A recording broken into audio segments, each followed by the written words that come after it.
Thanks, guys. And Andrew, thank you for joining me today. We're talking about a pretty big story all about Home Depot. And of course, Home Depot, their slogan is more for doers who get it done. And you know what? That's exactly what they're doing when it comes to getting their freight across the Pacific. Tell us what's going on. You can do a second shipper segment, you know?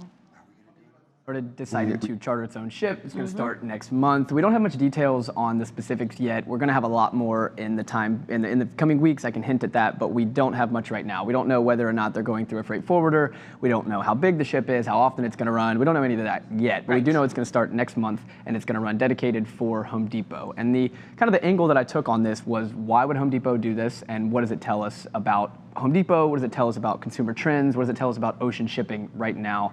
And we can start with Home Depot. It's like, what does this tell us about Home Depot? First and foremost, I think it tells us that they have a really sophisticated supply chain team. I talked to Steve Ferreira, our good friend, founder and CEO at Ocean Audit, and he likened it to the old guard versus the new guard of beneficial cargo owners.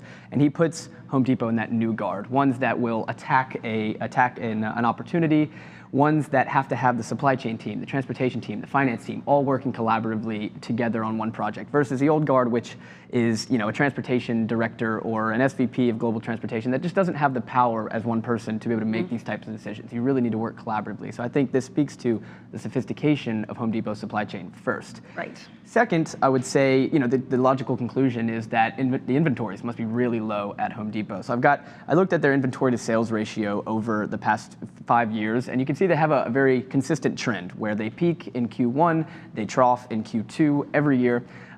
In Q1 of this year, their inventory to sales ratio, they were able to grow inventories 30% in Q1, which is fabulous. But they grew sales 32%, which is even better, but this creates an inventory problem. So while inventories were at an all-time high, over 19 billion in Q1, their inventory to sales ratio is down 10% over the previous 5-year average in Q1. So their inventories are low right now. But I think the most critical point here is really that it is analogous to where Peloton was at the end of last year, beginning of this year, where they were spending tens of billions of dollars to air freight their 150-pound bikes, something that doesn't make a lot of sense long term. I don't know if this makes a lot of sense long term, but it's something that they must do in the moment because they know that their window of opportunity is quickly closing. Right. As Anthony just said, home buying sentiment is really tumbling. People are afraid to buy houses right now, which I can spin as a long-term positive and a long-term negative for Home Depot. But in any case, it means they need inventory right now. So what does this decision kind of mean for these other big box stores? Is this going to influence the way that retail behavior is moving forward? Are these other people like the Walmarts, the Targets, are they going to see this and say, hey, you know what? What if we got a boat too? Yeah, I mean, there's only a handful of people that could even pull this off. One that has the scale to be able to pull it off and the density of their freight to be able to do it. And then there's another group that even has the supply chain sophistication. I think Target, Walmart, Lowe's, they're all in that boat, but I just don't see many people doing this. See what you did there. This is, this is a very expensive thing. And you got to think about, we're talking about ships right now, in this time. We're talking about chartering ships. That is one of the rarest of commodities right now. So it's not something that you can just go out and get. I think this is just proof that their supply chain team is very sophisticated. They saw an opportunity and they jumped on it. And they know that they're staring down another banner year, Home Depot, right? They've grown sales over 20% for the previous 4 consecutive quarters. They hadn't done that in more than a decade. They've done it 4 quarters in a row.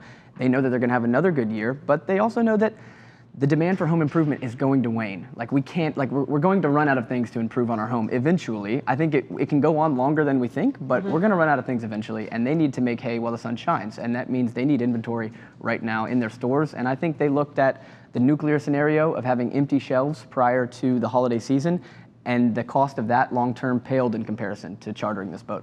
And so let's take a last little macro lens at this, right? Let's look at the state of ocean freight as a whole. Is the Home Depot decision to do this, is this kind of like jumping into the open lane on a merge only to get stuck in traffic, at the very end? Are they still going to have to deal with the port congestion and what's going on in LA and still being able to get their goods from the boat onto the US soil in general? Well, that was something that Henry Byers pointed to. He said, you can book your own ship, you can have all of your freight ready to go, but containers is a big thing that are lacking right now, right? Not only the container availability is markedly better this year compared to last, but containers are still sitting on the ports. They're sitting on the more than 300 boats that are in the ocean right now, just awaiting berth.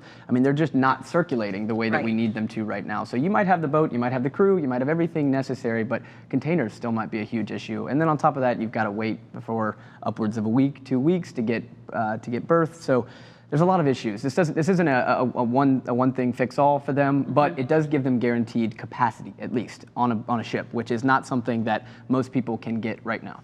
So it's like holding on to that one single point of positivity, right? You're like, you know what? We may not have the containers to do this, but at least we have the ship to put them on. Right. I think it's, let's secure what we can, figure out the rest later, right? We'll figure out the containers as we move forward here. We've got a month to figure it out. That first trip is going to happen here in July. And they really, if you look at their historical, the way that they bring in freight, they bring in a lot of freight in Q3 and Q4, building up for the holiday season. So this should be a big time. They didn't, looking at our sonar data, they really didn't bring in much in May. There was about 3 weeks there where they didn't bring in any imports. So I think their Q2 inventories are going to be way down, and I think that this ship is going to be necessary to build those things back prior to the holiday season in Q3.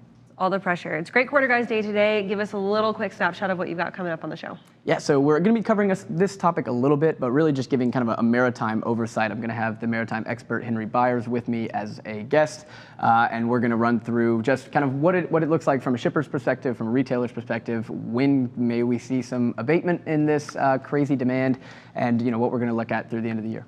Awesome. Go give that a view. That's this afternoon at 3 o'clock.